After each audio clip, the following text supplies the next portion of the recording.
이번 시간에는 ulcerative colitis, 궤양성 대장염부터 공부해 보도록 하겠습니다. 궤양성 대장염은 대장 전체에 걸쳐서 점막과 점막 밑 조직에 연속성 있게 나타나는 질환을 말합니다. 이 질환은 일반적으로 직장과 결장의 말단부에서부터 직장 구불결장 판막을 거쳐서 올라와서 구불결장과 하행결장으로 퍼져나가죠. 궤양성 대장염은 염증, 장점막 비대, 우렬, 부종 및 작고 미세한 찢김으로 인해서 출혈과 농양이 발생하는데 궤양성 대장염의 발생률이 크론병보다 높아요. 어떤 연령층에서도 생길 수 있지만 젊은 연령 여성에게 많이 발생하고 유전적 성향을 나타냅니다. 원인은 궤양성 대장염을 일으키는 원인에 대해서 몇 가지 이론이 있는데 세균 감염, 알레르기 반응 또는 면역 상태 변화, 장벽의 보호물질이 부족하거나 파괴적인 효소에 의한 염증 발생, 정서적 장애가 있습니다. 병태 생리는 막힌 틈, 고름집이라고 해서 크립트 앱시스라 불리는 염증성 침윤이 나타나요. 이 농양은 다형 핵 백혈구 폴리 몰포뉴클리어 류코사이트, 림프구, 적혈구, 리베르 퀴눔의 기저부에 나타나는 세포가 떨어져서 나온 잔설로 이루어지고 있고 화농성 분비물을 분비합니다. 그러면서 괴사와 궤양을 일으킵니다. 궤양성 대장염이 이제 2차 감염이 되면 점막과 점막 및 조직의 염증성 반응을 더욱 악화시켜서 이 병변이 치료되면 대장은 좁아지고 두꺼워지면서 짧아져요. 그리고 팽창이 되어서 주름이 없어지면서 흉터와 섬유증, 파이브로시스가 남게 됩니다.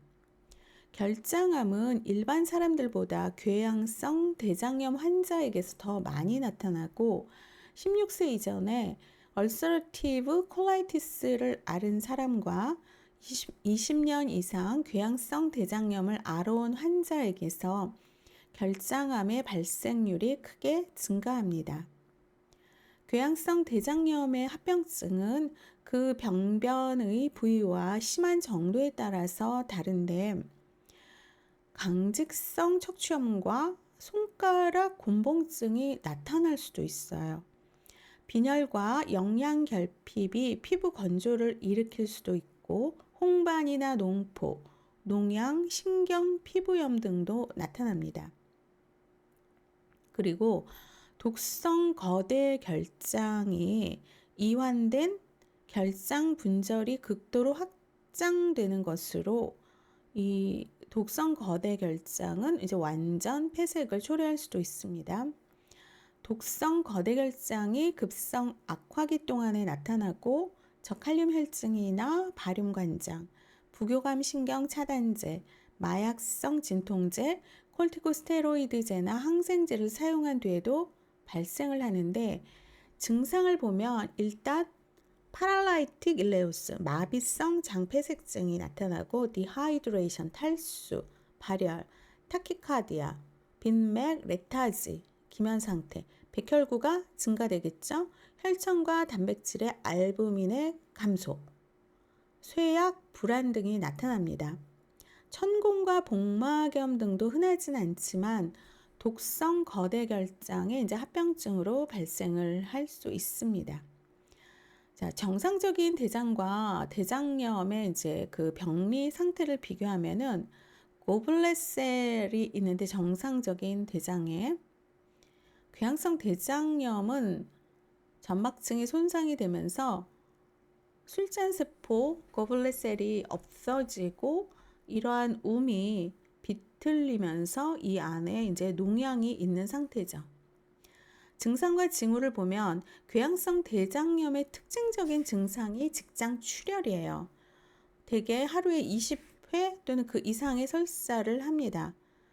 설사가 심한 경우에는 한 500에서 1700cc의 수분이 소실될 수가 있고, 배설 요구에 대한 긴박감, 경련성 복통이 설사와 함께 발생하면서 대변에 혈액, 점액, 농 등이 섞여 나옵니다. 환자들은 전형적으로 복부의 왼 및 사분역에서 산통을 경험을 하죠. 심한 경우에는 오심, 구토, 식욕부진, 체중 감소, 혈청 칼륨, 단백질, 프로트롬빈, 수분이 상실이 됩니다. 급성일 경우에 체온이 상승하고 심한 설사와 구토는 대사성 산증을 일으켜요. 신체 검진 시 왼쪽 아래 복부를 감싸고 압통, 복부 팽만을 호소하고 호전되다가도 정서적 긴장, 무분별한 식사, 지사제나 항생제 복용, 육체적 노동, 호흡기 감염 및 피로에 의해서 재발이 됩니다.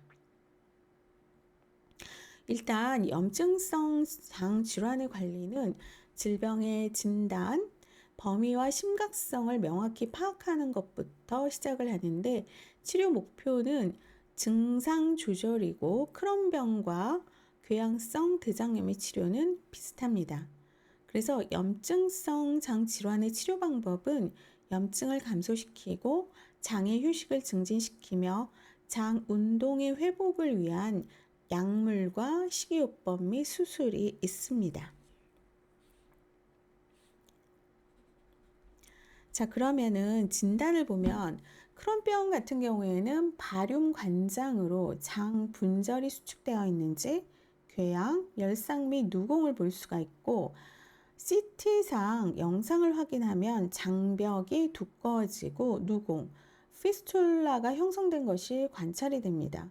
크론병의 장벽에는 궤양성 대장염보다 깊은 세로 모양의 선상 궤양이 나타나고, 점막이 자갈을 깐 것과 같은 모양을 띠는 것, 특징적이죠. 크론에서 직장 구불 결장에 염증이 있다면 이러한 검사를 시행을 하고 잠열과 지방변증 확인을 위해서 대변 검사를 하죠.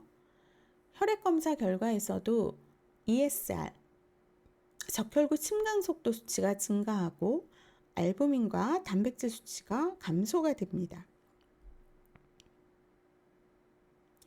궤양성 대장염 환자의 대변 검사에서 세균과 출혈이 관찰이 되고, 혈액 검사상 혈색소, 헤마토크릿, 알부민 수치가 낮아지고 백혈구가 증가하면서 전해질 불균형이 발생할 수가 있죠.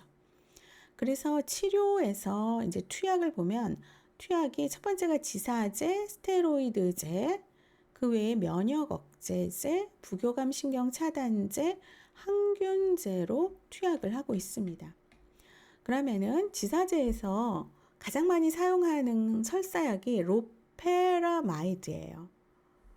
부작용이 거의 없어요. 설사를 조절하기 위해서 사용하는 앞편 수용체 약물은 복부 팽만과 거대 결장을 일으킬 수도 있기 때문에 로페라마이드를 많이 사용합니다.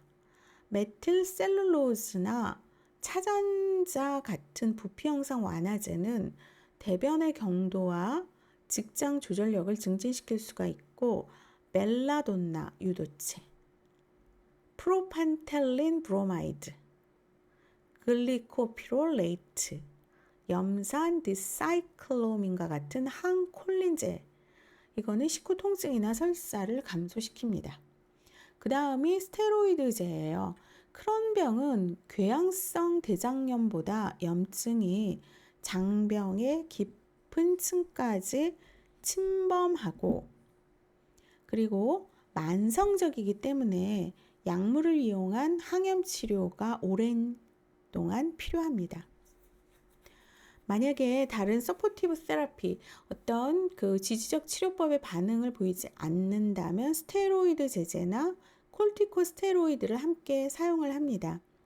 염증성 장 질환의 치료제라고 할 수는 없죠. 일단 염증을 감소시켜줘서 염증성 장 질환의 진행 과정을 완화시키는 제제예요.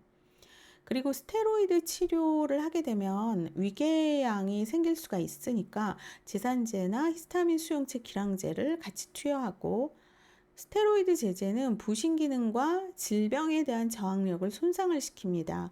그래서 농양과 누공의 치유를 방해할 수가 있어요.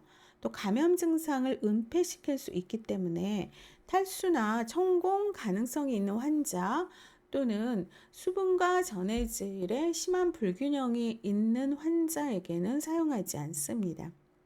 스테로이드 제제는 정맥이나 근육 혹은 직장이나 구강으로 투여하고, 구강으로 투여하는 형태로는 히드로콜티존, 프레드니졸론, 프레드니손 등이 있고, 히드로콜티존은 관장이나 좌약으로도 투여할 수가 있습니다. 그 다음 약물이 면역 억제제예요.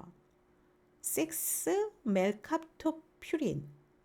다른 치료 방법으로 효과를 보지 못한 만성적인 크론병 또는 합병증이 있을 때 이제 사용을 하죠. 면역 억제제의 약효를 높이기 위해서 만성 환자에게는 미리 스테로이드 또는 부신 피질 자극 호르몬을 투여하기도 합니다. 메소트렉세이트, MTX, 아자티올프린 같은 이런 약물은 장염의 약물로 널리 사용하고 있죠. 부교감신경 차단제, 급성으로 악화될 때에 복부경련과 설사를 완화시키기 위해서 부교감신경 차단제를 투여합니다. 이런 약물은 결장을 쉬게 하고 위결장 반사, 가스트로콜리 리플렉스를 감소시키기 때문에 장 폐쇄성 질환에서는 사용해서는 안 되죠. 그 다음 이제 항균제, 우리가 이제 항생제라고 사용해서 하는 약물이 이제 대부분 항균제로 통합해서 지금은 많이 항균제로 얘기를 하는데, 설포나마이드 성분 약물을 사용을 합니다. 감염을 예방하고 조절하기 위해서 사용하고, 항생제는 2차적인 장염증과 감염을 조절하기 위해서 투여합니다. 자, 설파살라진, 이 약물은 기억을 해야겠죠. 궤양성 대장염과 크론병에 가장 많이 처방되는 설포나마이드 제제입니다. 설파살라진. 설파살라진은 또 이제 엽산 흡수를 방해할 수 있으니까 이것도 한번 같이 면밀히 봐야 됩니다. 자, 영양요법은 크론병의 치료에서 약물요법보다 중요합니다. 장을 통한 영양요법 제공이 가능할 경우 단백질 보충을 위해서 아미노산을 많이 포함하고 지방질의 함유량이 적은 영양제를 제공을 해야 돼요. 그리고 염증성 장 질환에서 완전 비경구 요법은 TPN 같은 경우에는 약물 치료에 실패한 환자, 소장에 광범위한 병변이 있는 환자, 수술을 위해 준비하는 환자, 장 절제술을 받은 환자에게 필요합니다. 비경구적 영양요법을 실시하면 장을 쉴 수 있게 하고 영양결핍이 교정이 되어서 부종과 장의 염증이 완화되면서 나아가 면역 능력이 회복되고 감염에 대한 저항력이 증가를 하죠.